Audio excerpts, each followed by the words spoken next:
ko, nakangiti ka. Kaya ito na.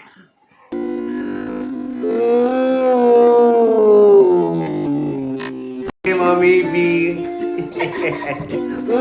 Alam nyo, talaga naman ang daming suporta ng Maybe ngayon. Init talaga.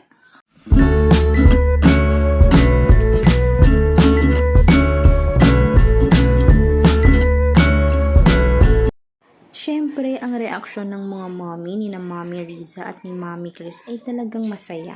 Sino man naman hindi magiging masaya compatible silang dalawa. Mula noong bata pa sila, nasa show pa sila ng mga bossing ay talaga ng mga bagay na sila doon. Ang chemistry nila sa isa't isa ay bagay. Yung mga basher na lang, dapat iwasan na lang yun kasi dapat namang deadmahin yun. Ika nga ni Chris, dapat maging mas successful. Mas magandang revenge yun kumpara sa mag-away-away pa, diba? Kaya kung gusto niyo to, huwag niyong kalimutan i-like, subscribe, and tap the notification bell.